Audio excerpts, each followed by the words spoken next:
ఒకదాని తర్వాత ఒకటి రప్ప రప్ప కేసులు వెంటాడుతూనే ఉన్నాయి.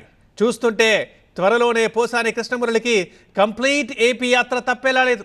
ఎక్కడికక్కడ కేసులు ఉండడంతో పీటీ వారెంట్లపై ఆయన్ని ఆయా పిఎస్లకు తీసుకెళ్లబోతున్నారు. ఇప్పుడు రాజంపేట జైలు నుంచి ఆయన్ని నరసరావుపేట తరలిస్తున్నారు. ఇంకా చాలా చోట్ల వారెంట్లు రెడీ అవుతున్నట్లుగా కనిపిస్తోంది పరిస్థితి చూస్తుంటే. బ్రేకింగ్స్ ఇప్పుడు మనం చూస్తున్నాం. పోసాని చుట్టూ మరింతగా బిగుస్తోంది ఉచ్చు. ఏపీ వ్యాప్తంగా పోసాని కృష్ణమురళిపై నమోదైన కేసుల వివరాలను సేకరిస్తున్నారు పోలీసులు. ఇప్పటికే పోసానిపై 30కి పైగా ఫిర్యాదులు అందాయి. వాటిలో 14 కేసులు నమోదయ్యాయి. నరసరావుపేట, బాపట్ల, అనంతపురం, యాదమర్రి, పుత్తూరు, విజయవాడ, పాలకొండ, పాతపట్నంలలో పోసానిపై కేసులు నమోదయ్యాయి. ఇటు నరసరావుపేటలో నమోదైన కేసులు ఇప్పటికే పీటీ వారెంట్ జారీ అయింది. రాజంపేట జైలు నుంచి పోసాన్ని తీసుకెళ్తున్నారు నరసరావుపేట పోలీసులు.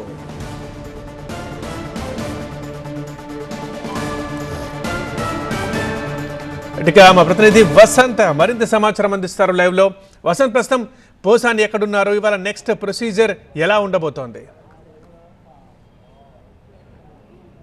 ప్రస్తుతం పోసాన్ని రాజంపేట సబ్ జైలు నుంచి నరసరావుపేట తరలిస్తున్నారు. నరసరావుపేటలో తెలుగుదేశం పార్టీకి సంబంధించినటువంటి తెలుగు యువత అధికార ప్రతినిధి ఇచ్చినటువంటి ఫిర్యాదు పైన ప్రస్తుతం ఆయన్ని పోలీసులు అదుపులో తీసుకొని పీటీ వారెంట్ పైన ఆయన నరసరావుపేటకు తరలిస్తూ ఉన్నారు. జనసేన అధినేత పవన్ కళ్యాణ్తో పాటు నారా లోకేష్, అలాగే టీడీపీ నేత చంద్రబాబును అసభ్యకర పదజాలంతో దూషించారన్న ఆరోపణల నేపథ్యంలో ఆయనపై నరసరావుపేట పిఎస్లో కేసు నమోదైంది. ఆ కేసులో విచారణలో భాగంగానే ప్రస్తుతం పీటీ వారెంట్ పైన రాజంపేట సబ్ జైలు నుంచి ఆయన్ను ఇక్కడ తరలిస్తూ అక్కడ వైద్య పరీక్షల అనంతరం ప్రస్తుతం నరసరావుపేటకి అయితే తరలిస్తాను. సో మొత్తంగా పోసాని కృష్ణమురళి చుట్టూ కూడా ఉచ్చు బిగుస్తుందని మనం చెప్పాల్సి ఉంటుంది. ఆయనపైన రాష్ట్ర వ్యాప్తంగా ఇప్పటివరకు 14 పైగా కేసులు నమోదయ్యాయి. చాలామందికి ఓబులవారిపల్లి పోలీస్ స్టేషన్లో నమోదైనటువంటి కేసుకు సంబంధించినటువంటి వివరాలు మాత్రమే నోటీసులు అందించారని భావిస్తున్నప్పటికీ కూడా ఆయనకు గతంలోనే ఓబులవారిపల్లి పోలీస్ స్టేషన్ పోలీసులకి కంటే ముందే ఇటు పాలకొండకు సంబంధించినటువంటి పోలీసులు ఆయన విచారణకు రావాలంటూ నోటీసులు జారీ చేస్తారు. అయినప్పటికీ కూడా పోసాని కృష్ణమురళి స్పందించలేదు. ఈ నేపథ్యంలోనే ఓబులవారిపల్లికి సంబంధించిన పోలీసులు ఆయన అదుపులో తీసుకున్నారు. ఆయన పైన కేసు నమోదు చేశారు. అక్కడి నుంచి రిమాండ్కు తరలించారు. ప్రస్తుతం జ్యుడిషియల్ రిమాండ్ ఖైదీగా ఆయన రాజంపేట సబ్ జైల్లో ఉన్నారు. తాజాగా ఆయన పైన కేసులకు సంబంధించిన అన్ని వివరాలను కూడా పోలీసులు లాగే పనిలో ఉన్నారు. అందులో భాగంగానే ప్రస్తుతం ఆయన్ను పీటీ వారెంట్ పైన తరలిస్తూ ఉన్నారు. రాష్ట్ర వ్యాప్తంగా పోసాని కృష్ణమురళిపై 14 కేసులు ఉన్నాయి. మొత్తం ఈ కేసులన్నీ కూడా టీడీపీ అధినేత, జనసేన అధినేత, తెలుగుదేశం పార్టీకి సంబంధించినటువంటి యువనేత లోకేష్, పవన్ కళ్యాణ్, చంద్రబాబును అసభ్య పదజాలంతో దూషించినటువంటి జుగుప్సాకరమైనటువంటి వ్యాఖ్యలు చేసినటువంటి వాటిపైనే ప్రధానంగా ఆయనపైన కంప్లైంట్లు నమోదైనట్టుగా తెలుస్తోంది. అయితే ప్రస్తుతం ఈ కేసులకు సంబంధించి కొన్ని సిఐడికి బదిలీ అయ్యాయి.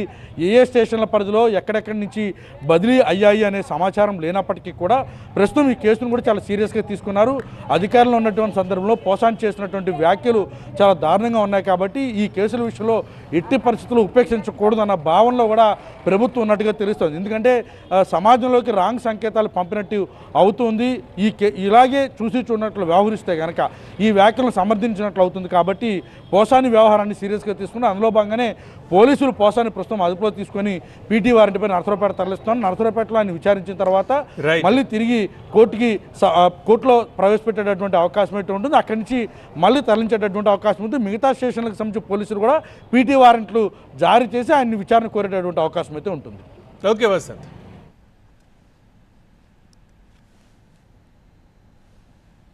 ఇక ఇవాళ కడప కోర్టులో పోసాని బెయిల్ పిటిషన్ వేయబోతున్నారు. కస్టడీకి కోరుతూ పోలీసులు పిటిషన్ వేయనున్నారు.